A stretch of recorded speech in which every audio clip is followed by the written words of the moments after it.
इस केंद्र का जो एक काल्पनिक रूप है उसके बारे में बताया जा रहा है।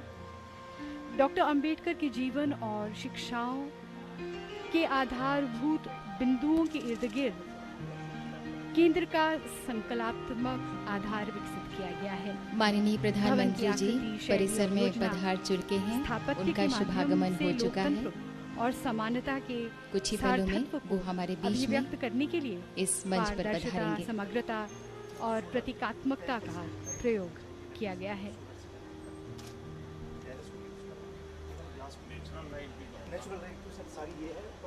The building form and design uses transparency, inclusiveness and symbolism to express the essence of democracy and equality through architecture. The various designs being explained to the Prime Minister and to the Minister. Special emphasis has been laid down for the incorporation of the persona of Dr. Ambedkar in the structure. The stone-clad facade on this modern edifice will reflect the strength, firm determination and exemplary resoluteness, the inspiring traits of Dr. Ambedkar's personality.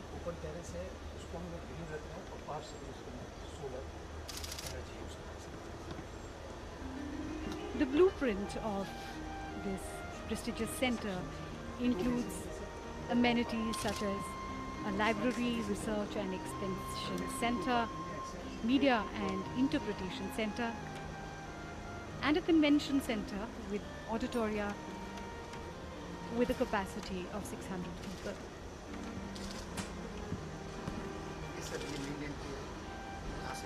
Dr. Ambedkar's vision of fraternity finds its eloquent expression in the environment friendliness features of the building by integrating energy efficient principles in the building design.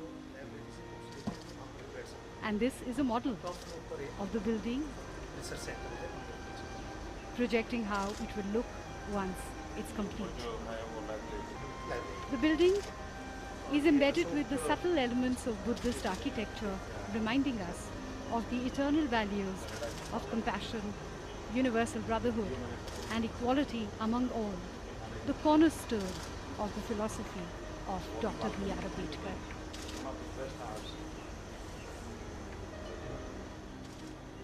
This convention center will be built by NBCC, which is one of the Ratna buildings of the country and has many prestigious projects to its credit. Baba Saheb Dr. B.R. Ambedkar, a great son of the nation and a great leader of the 20th century, was an intellectual scholar, a statesman, a jurist who contributed greatly in nation building. This building will reflect all aspects of his personality. He led a number of movements to emancipate the downtrodden masses and to secure human rights for millions of the depressed classes. He has left an indelible imprint through his immense contribution in the framing of the modern constitution of India. हम माननीय प्रधानमंत्री श्री नरेंद्र मोदी जी का हार्दिक स्वागत करते हैं। हम हृदय से स्वागत करते हैं सामाजिक न्याय एवं अधिकारिता मंत्री माननीय श्री थावरचंद गहलोत जी का, सामाजिक न्याय एवं अधिकारिता राज्य मंत्री माननीय श्री कृष्णपाल जी का और सामाजिक न्याय एवं अधिकारिता राज्य मंत्री माननीय श्री विजय सांपला जी का। हम स्वागत करते हैं सचिव सामाजिक न्याय एवं अधिकारिता मंत्रालय श्रीमती अनीता अग्निहोत्री का। आज हम सबका हृदय गर्व से भर उठता है जब हम भारत के महान सपूत और हमारे देश के संविधान के महान रचयिता डॉक्टर भीमराव बाबा साहेब अम्बेडकर जी को याद करते हैं। हम माननीय प्रधानमंत्री जी और मंच पर विराजमान गणमान्य अतिथियों से निवेदन करते हैं कि कृपया डॉक्टर अम्बेडकर की तस्वीर पर पुष्पांजलि अर्पित करें।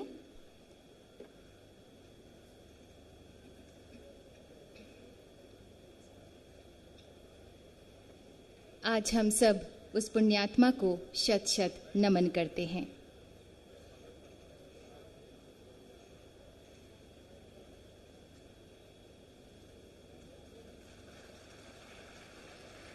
डॉक्टर अंबेडकर के दृढ़ विचार, अनुकरणीय संकल्प और अद्भुत प्रेरक व्यक्तित्व का प्रकाश युगों युगों तक सबको राह दिखाता रहेगा।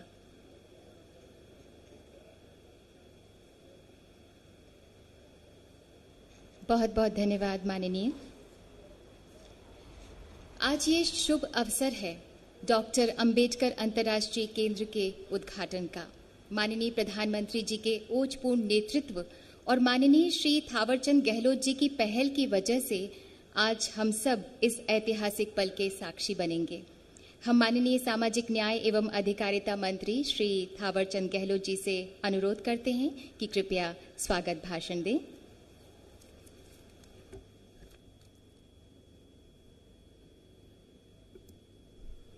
परम आदरणीय भारत के प्रधानमंत्री नरेंद्र जी मोदी साहब,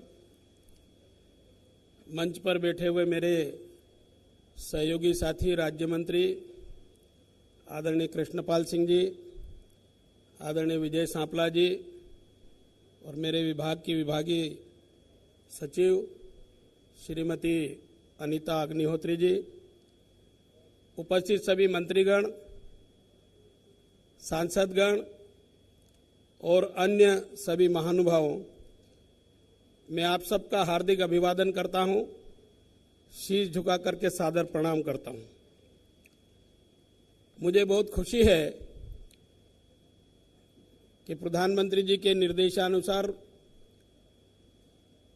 हम आज इस अंबेडकर अंतर्राष्ट्रीय केंद्र का निर्माण कार्य प्रारंभ कर रहे हैं, शिलान्यास कर रहे हैं, भूमि पूजन कर रहे हैं।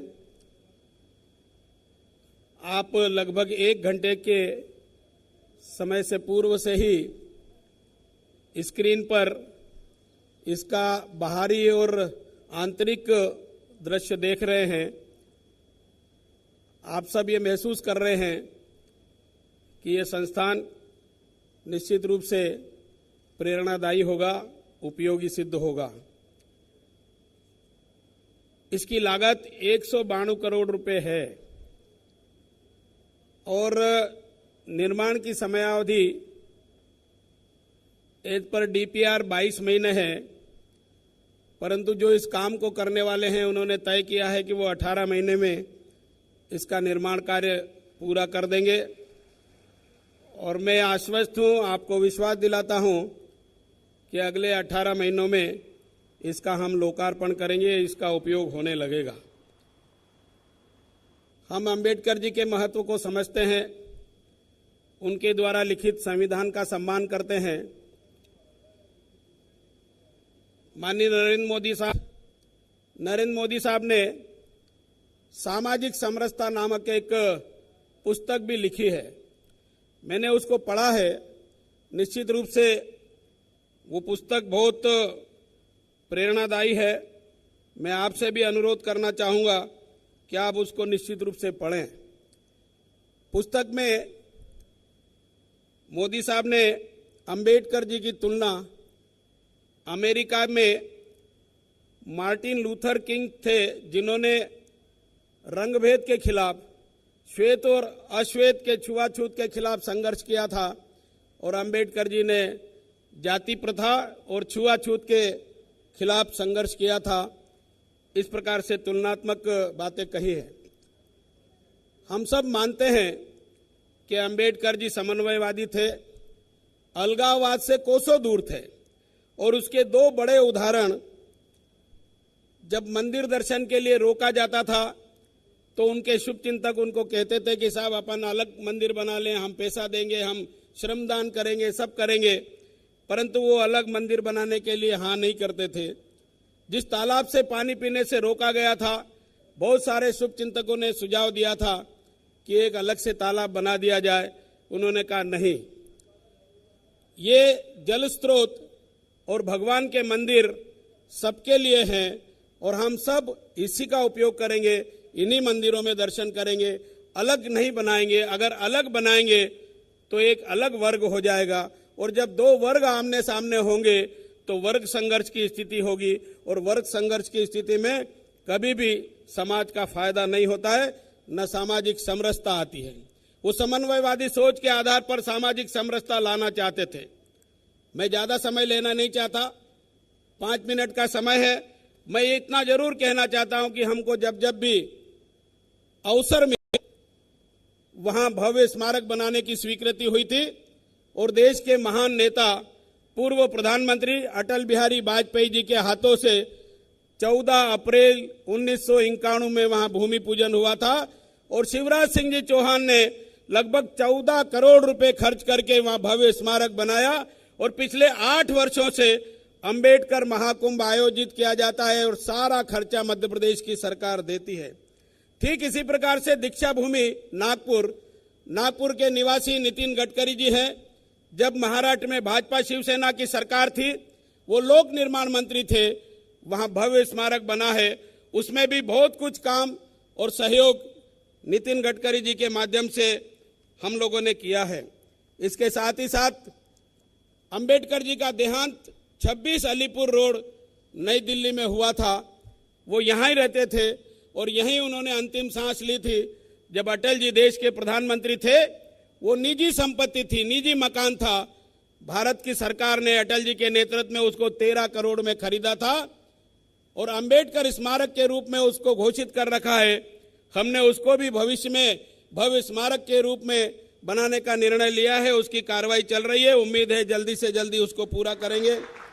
इसके साथ ही साथ अंबेडकर जी के वस्त्र आदि सामग्री नागपुर के पास चिचोली में रखा है, वो खराब हो रहे हैं।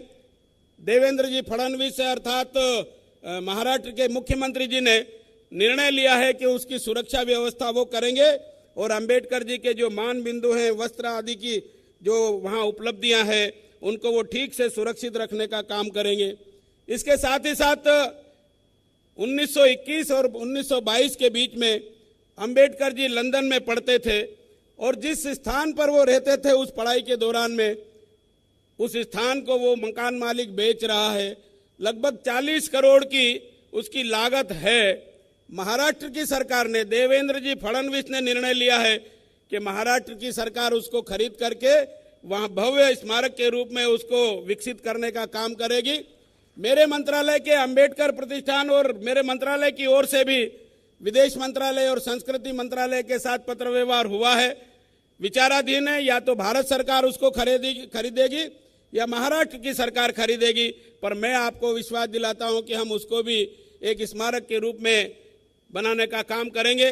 चैत्य भूमि मुंबई में जहां अंबेडकर जी का अंतिम संस्कार हुआ था, उसको विकसित करने का भी हमारे लोगों ने कुछ काम किया है।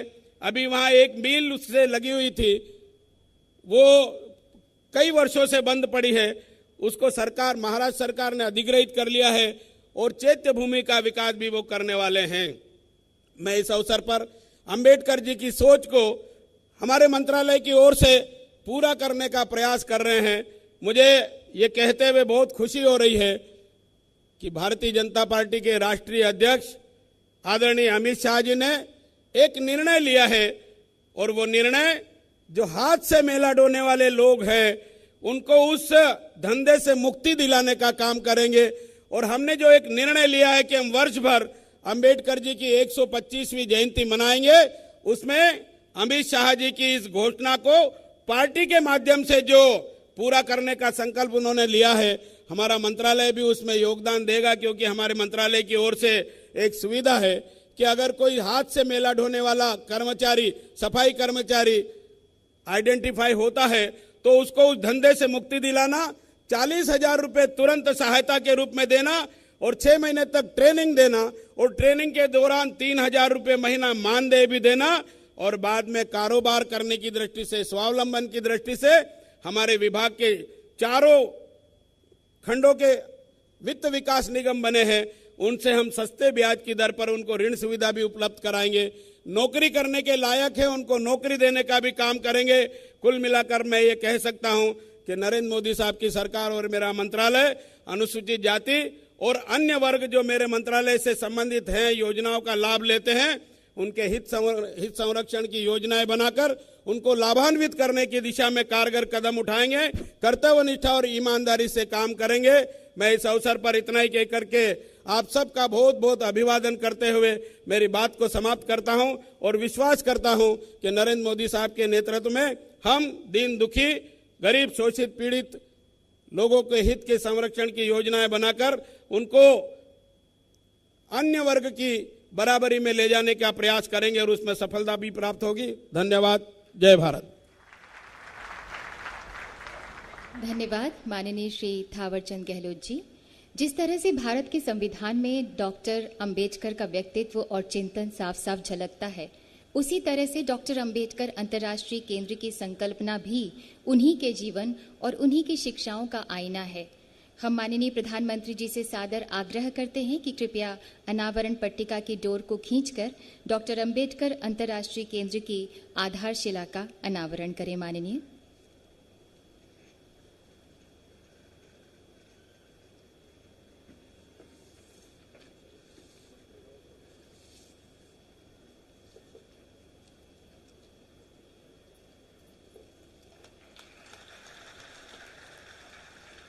डॉक्टर अंबेडकर अंतर्राष्ट्रीय केंद्र की आधारशिला का अनावरण माननीय प्रधानमंत्री जी के कर कमलों द्वारा। बहुत बहुत धन्यवाद माननीय प्रधानमंत्री जी।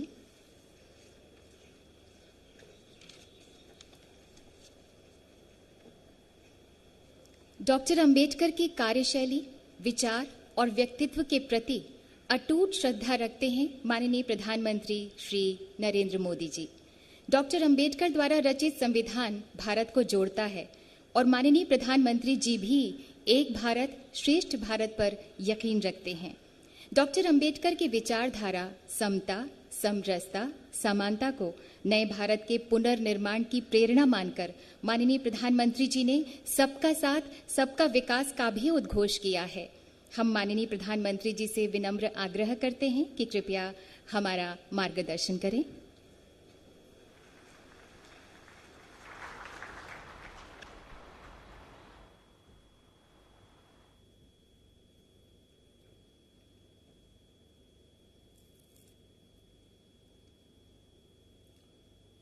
मंच पर विराजमान मंत्रिपरिषद के मेरे साथी श्रीमान थावरचंद जी गहलोत जी, श्री कृष्णपाल जी, श्री विजय सांपला जी, सचिव अनीता जी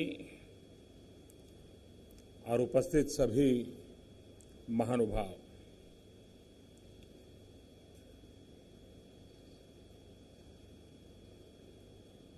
1992 में एक सपना संजोया गया था।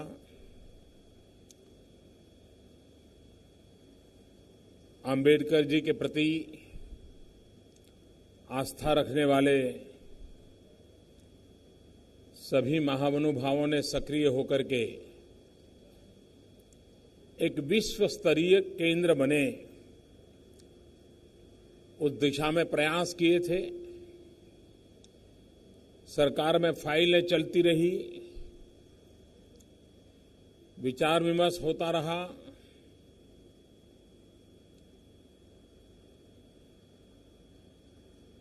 बाबा साहब आम्बेडकर ने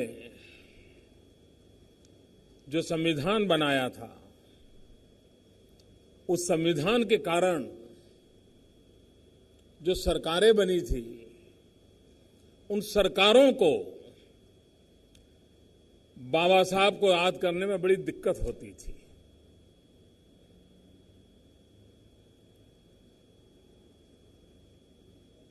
इतने साल बीत गए,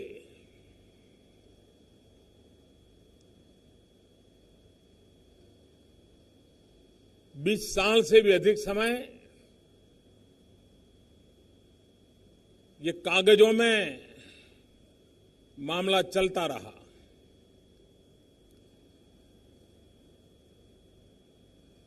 जब मेरे जिम्मे काम आया,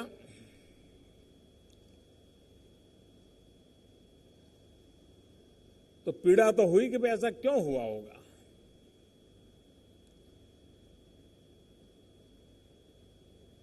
लेकिन मैंने ये तय किया है, भले 20 साल बर्बाद हुए हो, लेकिन अब हम 20 महीने के भीतर भीतर इस काम को पूरा करेंगे।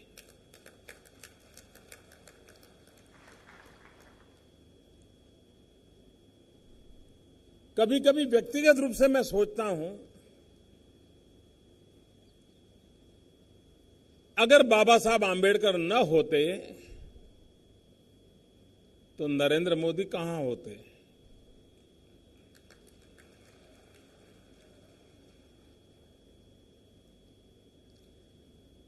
जिस पार्श्वभूमि में मेरा जन्म हुआ, जिस अवस्था में मैं पैदा हुआ, पला बढ़ा,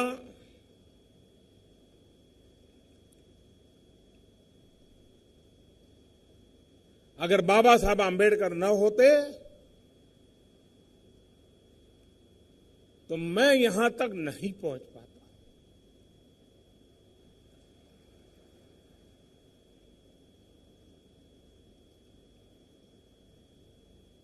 समाज के दलित, पीड़ित, शोषित, वंचित,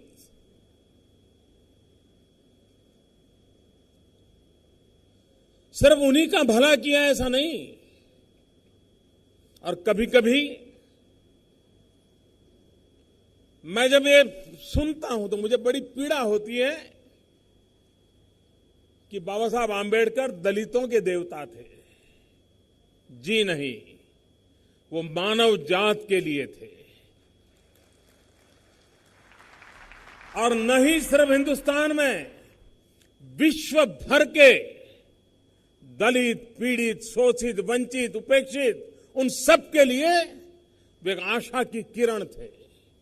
और हमने भी गलती से भी बाबा साहब को छोटे दायरे में सिमट करके उनको अपमानित करने का पाप नहीं करना चाहिए। इतने बड़े मानवीय थे। अब कल्पना कीजिए वो समय और जीवन भर हम देखें बाबा साहब को, वो सामाजिक अनटचेबिलिटी के तो शिकार थे ही थे, लेकिन मरने के बाद भी पॉलिटिकल अनटचेबिलिटी के शिकार बने रहे। देश को न सामाजिक अनटचेबिलिटी चाहिए, देश को न राजनीतिक अनटचेबिलिटी चाहिए। और इसलिए बाबा साहब का जीवन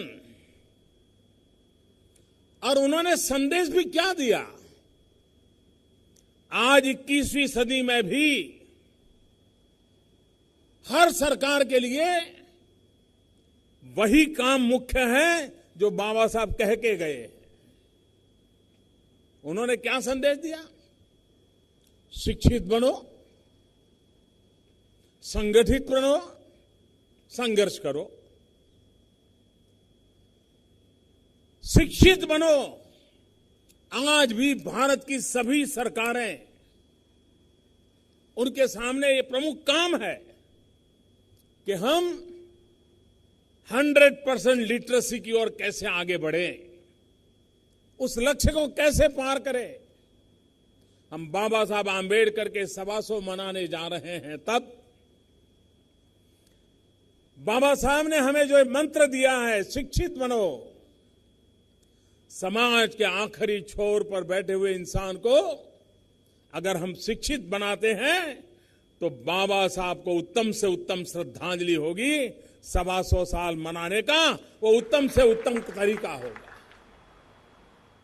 क्योंकि ये वही लोग हैं जो अभी भी शिक्षा से वंचित रह गए, जिनके लिए बाबा साहब जीते थे, जीवन भर जूझते थे। और इसलिए हमारे लिए एक सहज कर्तव्य बनता है, और उस कर्तव्य का पालन भारत को ऐसा संविधान मिला है जिस संविधान में द्वेष और कटुता को कहीं जगह नहीं है। आप कल्पना कर सकते हो, दलित मां की कोख से पैदा हुआ एक बालक जिसने जीवन भर जाति के नाम पर कदम कदम अपमान सहा हो, सम्मान से जीने के लिए कोई व्यवस्था न हो, ऐसे व्यक्ति के दिल में कितनी कटुता, कितना रोष, कितनी बदले का भाव हो सकता था। लेकिन बाबा साहब के भीतर वो परमात्मा का रूप था, जिसने संविधान की एक धारा में भी खुद के जीवन पर जो बीती थी, वो यातनाएं कटुता में परिवर्तित नहीं होने दी। बदले का भाव संविधान के किसी भी कोने में नहीं पैदा होने दिया।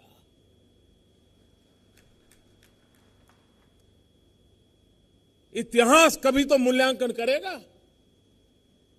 कि जीवन की वो कौन सी ऊंचाइयां होगी इस महापुरुष में, कि जिसके पास इतना बड़ा दायित्व था, वो चाहते उन स्थितियों में ऐसी बात करवा सकते थे, लेकिन नहीं करवाई। मूल में कटुता, द्वेष, बदले का भाव न उनके दिल में कभी पनपने दिया, न वो आने वाली पीढ़ियों में पनपे, इसके लिए कोई जगह उन्होंने छोड़ी। मैं समझता हूं हम संविधान की बात करते हैं, लेकिन उन पहलुओं की ओर कभी देखते नहीं है, उस सामाजिक अवस्था की ओर देखते नहीं है।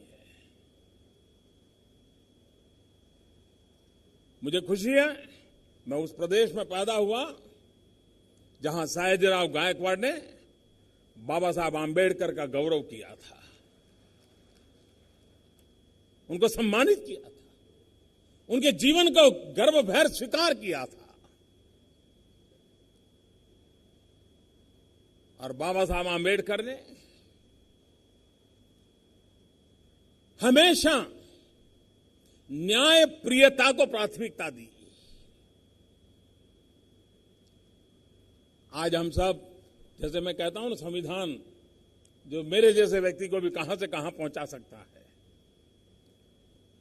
ये इलेक्शन कमीशन की रचना बहुत कम लोगों को मालूम होगा कि उस समय उनको निष्पक्ष चुनाव का महात्म्य क्या होता है, लोकतंत्र में निष्पक्ष चुनाव की ताकत क्या होती है, उस बात के बीज बोए उन्होंने इंडिपेंडेंट इलेक्शन कमीशन की रचना करके। ये बाबा साहब की सोच थी। और आज हम सब एक ऐसी व्यवस्था पर भरोसा करते हैं कि हिंदुस्तान के सभी दल कितना ही विरोध क्यों ना हो, लेकिन इलेक्शन कमीशन की बात को गर्व के साथ स्वीकार करते हैं। बाबा साहब ने व्यवस्था में दी। उनकी न्यायप्रियता देखिए।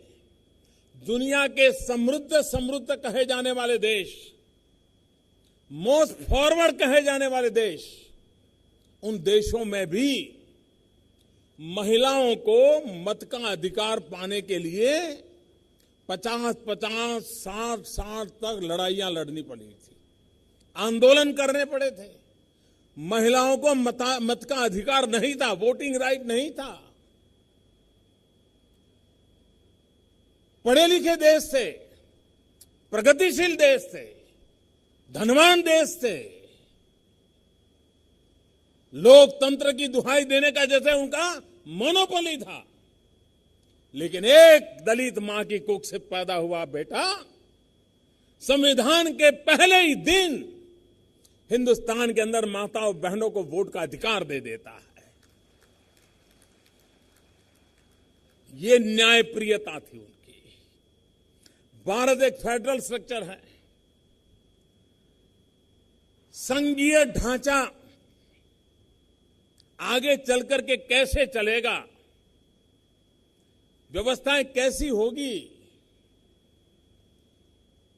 मैं नहीं मानता हूं सामान्य मानवी 50-60 साल के बाद क्या होगा वो देख पाता है, मैं नहीं मानता हूं।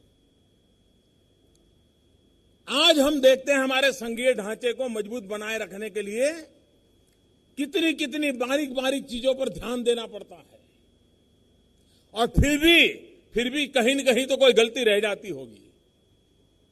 ये बाबा साहब आंबेडकर थे जिनको इस बात की समझ थी कि उन्होंने संविधान की रचना के साथ एक स्वतंत्र फाइनेंस कमीशन की कल्पना रखी। जो फाइनेंस कमीशन केंद्र और राज्यों के आर्थिक संबंधों और संतुलन और धन के वितरण की व्यवस्था को स्वतंत्र रूप से गाइड करता है, और आज भी वो व्यवस्था पर सब भरोसा करते हैं और चलते हैं। इस बार राज्यों को 42% तक राशि मिली है। हिंदुस्तान के इतिहास की बहुत बड़ी घटना है ये। यानी एक प्रकार से राज्यों ने कल्पना नहीं की हो उतने धन के भंडार इस बार मिल गए। पहली बार ऐसा हुआ है कि देश की टोटल जो तिजोरी माने राज्य और केंद्र की मिलकर के तो करीब करीब 60% से ज्यादा, 65% से भी ज्यादा अमाउंट आज राज्यों के पास है। भारत के पास मात्र 35% अमाउंट है। ये ताकत राज्यों को कैसे मिली है? इस सरकार के समय निर्णय हुआ एक बात है, लेकिन मूल बाबा साहब आंबेडकर की उस सोच में पड़ा हुआ है, तब जाकर के हुआ है। और इसलिए समाज के अंदर जब हम इन चीजों की ओर देखते हैं तो लगता है कि भाई क्या हमारी आने वाली पीढ़ी को इस महापुरुष के कामों को समझना चाहिए कि नहीं समझना चाहिए? इस महापुरुष के विचारों को जानना चाहिए कि नहीं जानना चाहिए?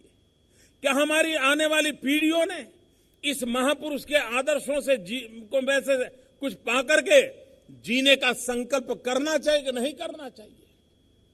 अगर ये हमें करना है तो जो आज हम व्यवस्था को जन्म देने जा रहे हैं, जो 20 महीने के भीतर भीतर गतिविधि उसकी शुरू कर दे, मेरी अपेक्षा है।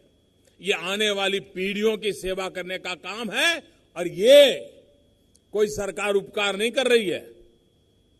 मोदी सरकार भी उपकार नहीं कर रही है। एक प्रकार से समाज ने अपना कर्ज चुकाना है। ये कर्ज चुकाने का एक छोटा सा प्रयास है, और इसलिए मैं समझता हूं कि बाबा साहब के माध्यम से जितनी भी चीजें हमारे सामने आई हैं, हम कभी कभी देखें बाबा साहब विमेन एम्पावरमेंट, इसको कितना बारीकी से देखा है। आज भी विवाद होते रहते हैं। उस समय बाबा साहब की हिम्मत देखिए। उन्होंने जिन कानूनों को लाने का में सफलता पाई, जो हिंदुस्तान में विमेन एम्पावरमेंट के लिए एक बहुत बड़ी ताकत रखती है। ये बाबा साहब का प्रयास था कि जिसके कारण हिंदू मैरिज एक्ट 1955 बना। ये बाबा साहब का पुरुषार्थ था कि हिंदू सक्सेशन एक्ट 1956 बना। Hindu minority and guardianship act 1956 बना। हिंदू एडॉप्शन और मेंटेनेंस एक्ट 1956 बना। ये सारे कानून समाज के उन लोगों को ताकत देते थे, विशेष करके महिलाओं को। ये बाबा साहब की विशेषता थी। आज भी मैं जब लोगों से बड़े बड़े भाषण सुनता हूं तो मैं बड़ा आश्चर्य होता है कि काश इस प्रकार के भाषण करने वालों ने कभी बाबा साहब आंबेडकर को पढ़ा होता। खैर, वो तो उनको गले लगाने के लिए तैयार नहीं थे तो उनके जाने के बाद पढ़ने के लिए कहां से तैयार होंगे? कोई कल्पना कर सकता है कि दुनिया में लेबर रिफॉर्म की बात कहे तो कम्युनिस्ट विचारधारा की चर्चा होती है, लेबर रिफॉर्म की चर्चा करें तो लेफ्टिस्ट विचारधारा के खाते में जाता है। लेकिन बहुत कम लोगों को मालूम होगा कि जब ब्रिटिश सल्तनत थी, अंग्रेज वायसरॉय यहां बैठे थे और उस काउंसिल के अंदर 1942 में बाबा साहब आंबेडकर की ताकत देखिए। भारत के मजदूरों का अंग्रेज सल्तनत शोषण करती थी, एक्सप्लॉयटेशन होता था। ये बाबा साहब की ताकत थी कि 1942 के पहले मजदूरों को 12 घंटे काम करना पड़ता था। 1942 में बाबा साहब आंबेडकर ने वायसरॉय सामने लड़ाई लड़ करके 12 घंटे से 8 घंटे काम करवाने का पक्का कर लिया था। ये छोटे निर्णय नहीं है भाई। और इसलिए बाबा साहब को एक सीमा में बांध करके देखने से भारत की पूरी विकास यात्रा में बाबा साहब का कितना बड़ा रोल था, इसको हम समझ नहीं पाते हैं। ये मेरा सौभाग्य रहा है क्योंकि मैं हर पल मानता हूं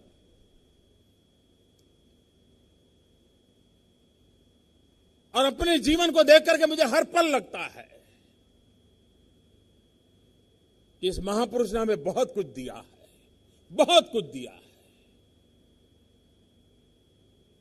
समाज के प्रति भी उनकी भूमिका क्या रही? समाज को जोड़ने की भूमिका रही, कभी समाज को तोड़ने की भूमिका नहीं रही। उनके सारे विचारों को हम देखें, उनके सामने धन के ढेर कर दिए गए थे, ये बनो, ये पाओ, ये करो। मैं उसकी चर्चा में जाना नहीं चाहता हूं, इतिहास मौजूद है। लेकिन वो उससे विचलित नहीं हुए थे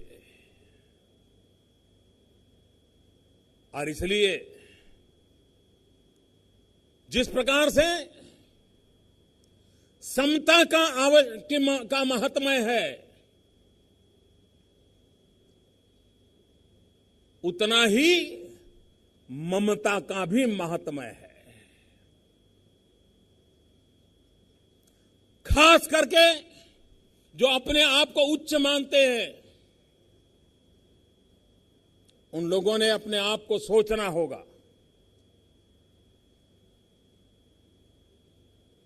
कि समाज में भेदभाव लंबे अरसे तक चलने वाला नहीं है।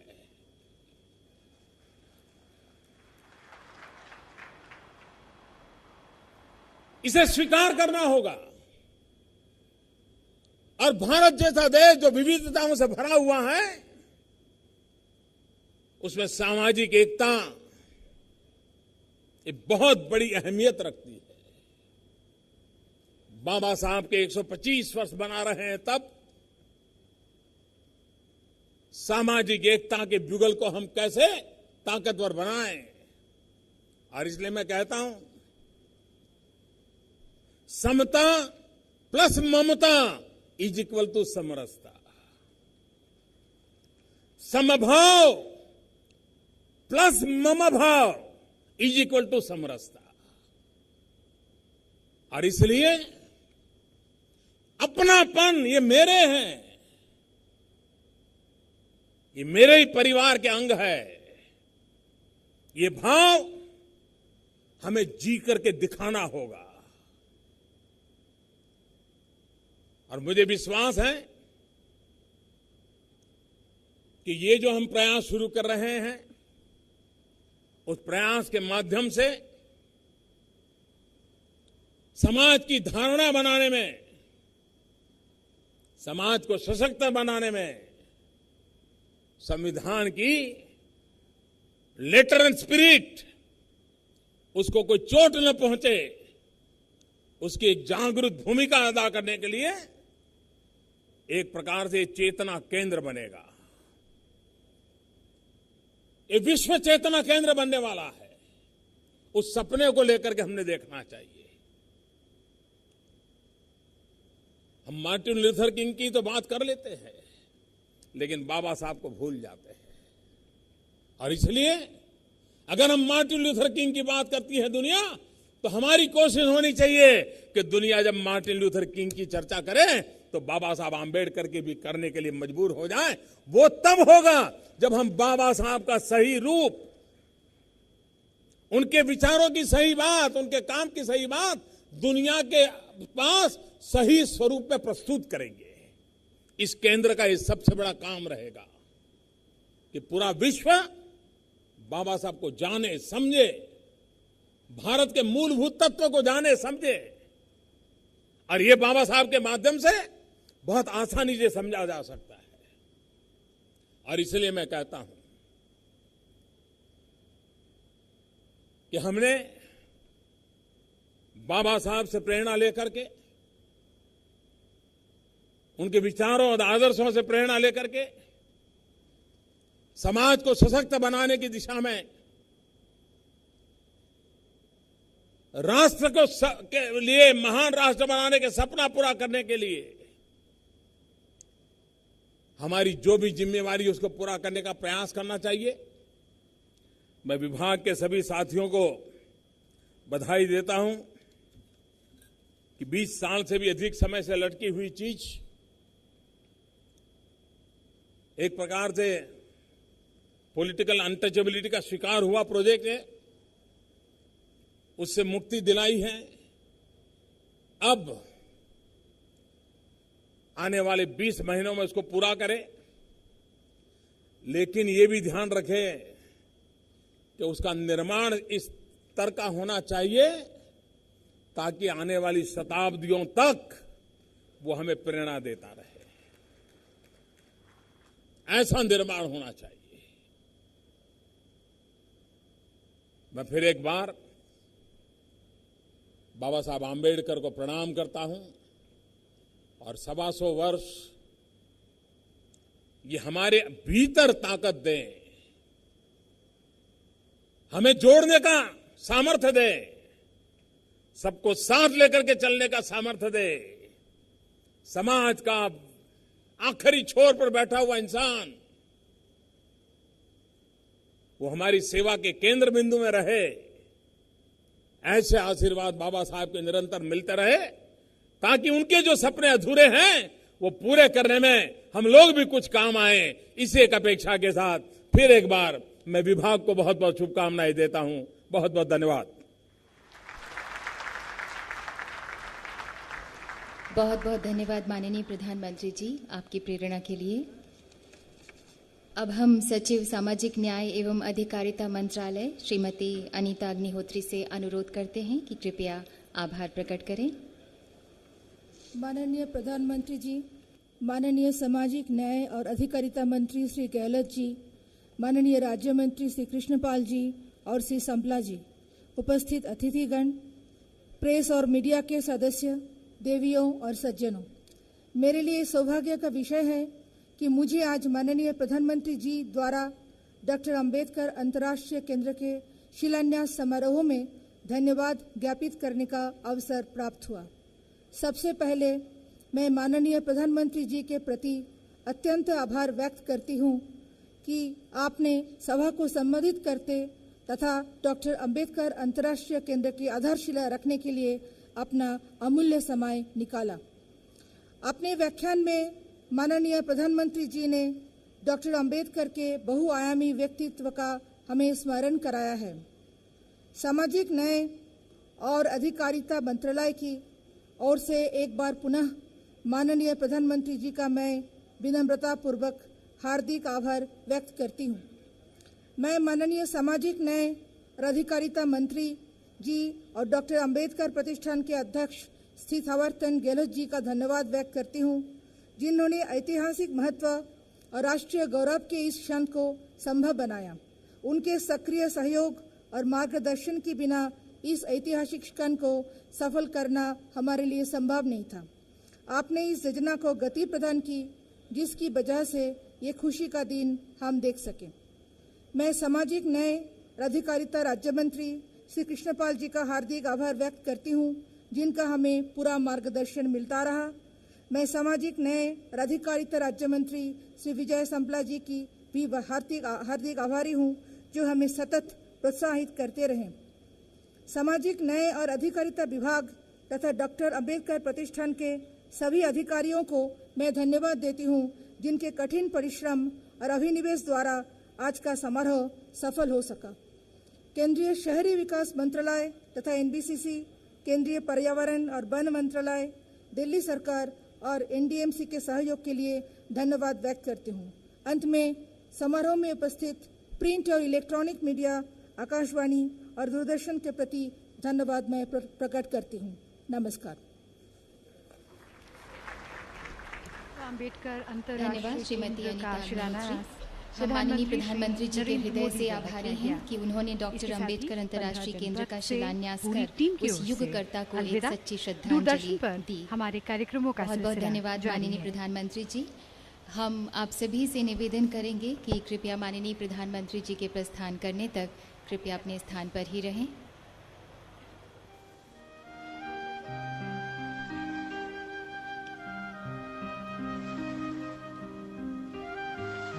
आप सभी